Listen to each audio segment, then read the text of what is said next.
everyone, I'm Victoria, one of the teachers at IQ Bar and one of the new vloggers. It's really nice to meet you all. This week's vlog is a series of vlogs about the Picaro Tasters. I myself will be speaking about the Picaro Taster Units 5 and 6. So without further ado, let's get into it.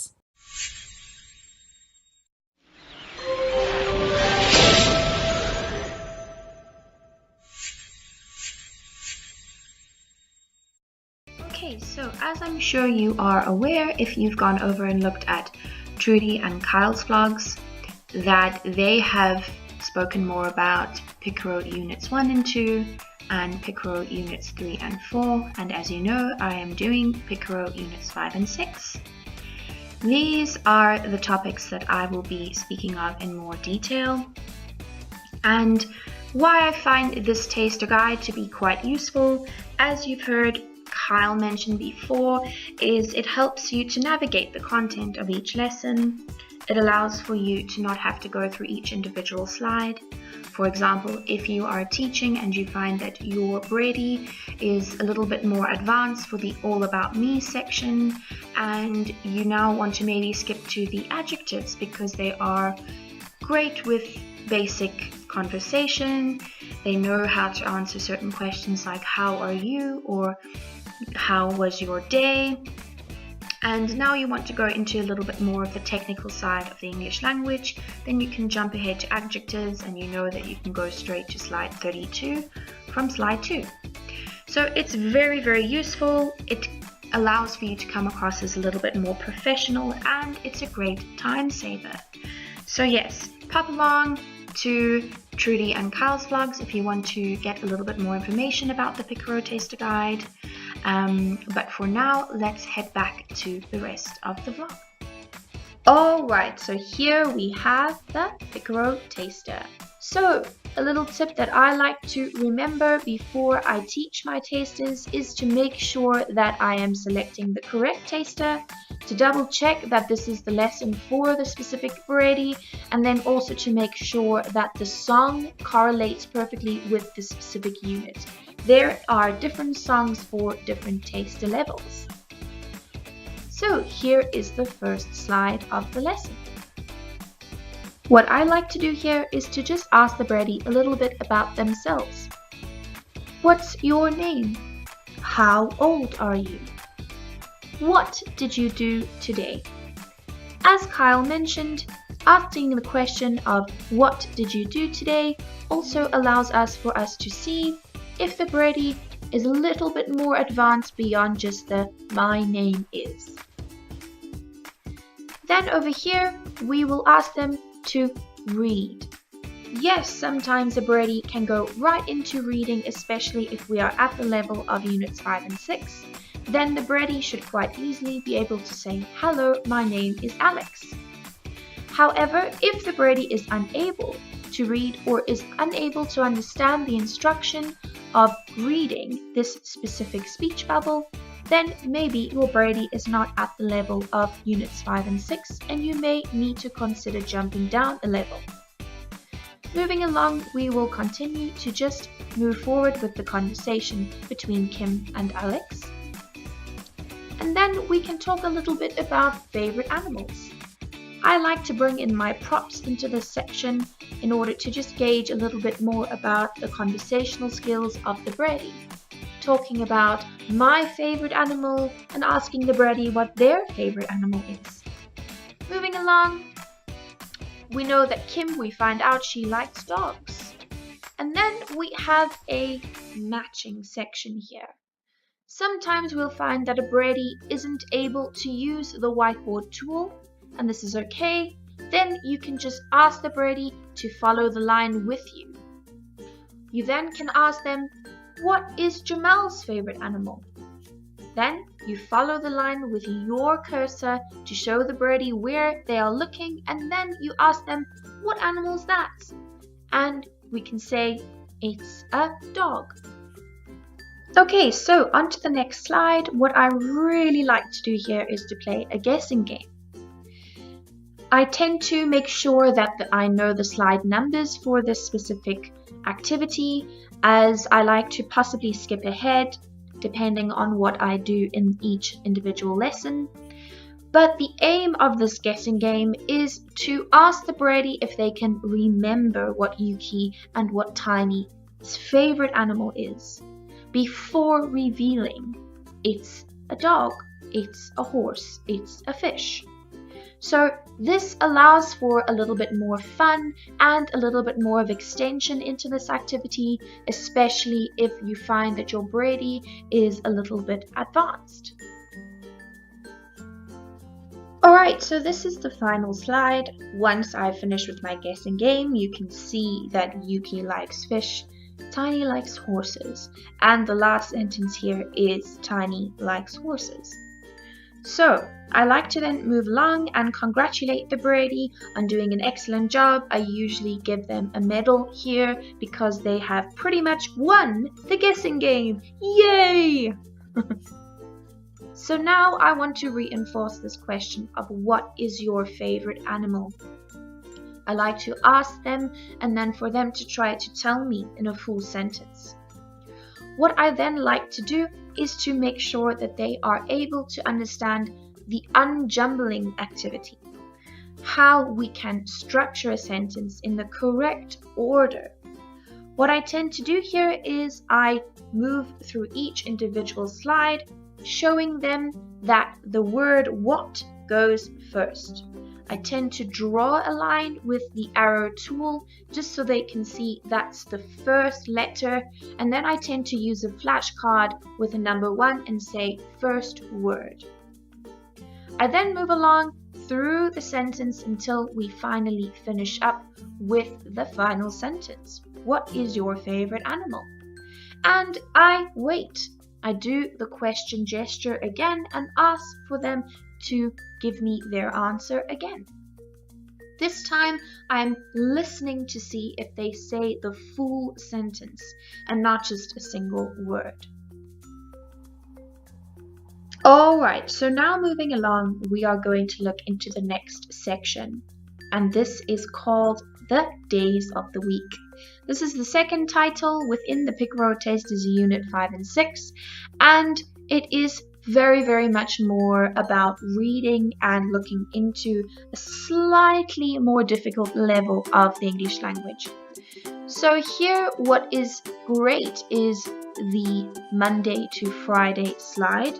This allows for us to almost cover up these words and ask them if they can possibly tell us the days of the week. It allows for you to test your birdie to see if they know the order of the days, and then also how to possibly say the words correctly with pronunciation.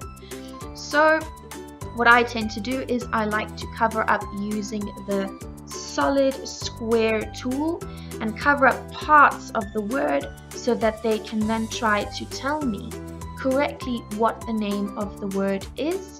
I also then try to cover up some of the words so that only Wednesday, Thursday and Friday is revealed, and then ask them to say the first 2 days, just to test to see their knowledge of the days of the week in English. Then if they can tell me directly in one go, Monday to Friday, I swiftly move on to the little story. A nice tip for this specific story is to go through each individual slide and pay attention to each individual day of the week. This helps a birdie to see the word within a context of a larger story or body of writing, and it also allows them to hear it as well as read it themselves. Alright, so now moving along from the story. This is quite a specific, interesting part of the lesson because I want to test their conversational skills beyond asking them simply to read a short story and for the days of the week. So I like to jump specifically to this slide about let's talk, just to see where they're at before moving on to adjectives, which is obviously a little bit more challenging. So here I like to ask them what their favorite day of the week is, and if they are able to say my favorite is Monday, and if they're able to give me a reason why it's their favorite day and which day they like least in the week, then I know, okay, cool, I can get into the adjectives part of the lesson. And something to note about the brilliance of this Picaro Taster is how we combine a multitude of skills and how we test the birdie. So here you can see that they are unjumbling adjectives, so they are putting the words in the correct order in terms of the letters. They are identifying the adjective in the picture. This is a green hat. And they are selecting from a list of adjectives provided above. So there are various skills that are needed in order to complete the activity, and I find that this is brilliant. So yes, once you've completed with this activity and you've moved on through all the individual slides, green, tall, small, short and big, you then can move on to your game of adjectives. Now, this Picaro Taster is quite long, so you may not get through the whole lesson. You may find that you may have to then look into your special requirements section or your birdie's history to see if they need to continue from a specific part of the lesson onward. Usually the slide number is listed, so this may be the first game that you play in your lesson. And then you can use this to sort of flesh out your lesson. Use your props, be expressive, use your gestures. Maybe you have teddy bears or characters that you can use, finger puppets, whatever you like. It also allows for your birdie to get up and move about. If they are a kinesthetic learning birdie that likes to move and learn through action, then you can do a bit of role playing. Okay, so I've skipped ahead a little bit in the taster. Here you can see there are about 3 or 4 sentences, and the birdie is pretty much expected to apply quite a bit of the skills they have gotten and learned throughout the course of this taster, applying objects and putting them into specific empty spaces to fill in the gaps in order to complete a sentence, as well as recognizing vocabulary and how they fit into the context of a larger sentence. So I then get to test the birdie's reading capabilities in terms of their pronunciation of simple verbs, their abilities to pronounce simple vowel sounds like train, socks, hat, ball. I tend to make a note of the specific sounds they struggle with. Often I find that the all sound is a little bit difficult for some younger birdies, and the t or sounds rather, and it's a little bit easier for me to then gauge their reading capabilities. Moving along now, we have the sentence structuring here. We are now taking all of the birdie skills and applying them into making and constructing a simple, straightforward sentence. We have your capital letters, we have your verbs, your nouns, and the adjectives that we recently looked at. To construct quite a simple sentence, Bill wants to buy a red train. So once we have constructed a few basic sentences as seen in the 4 previously, we are now moving on to shapes. And this is the last section of the Picaro Taster Unit 5 and 6.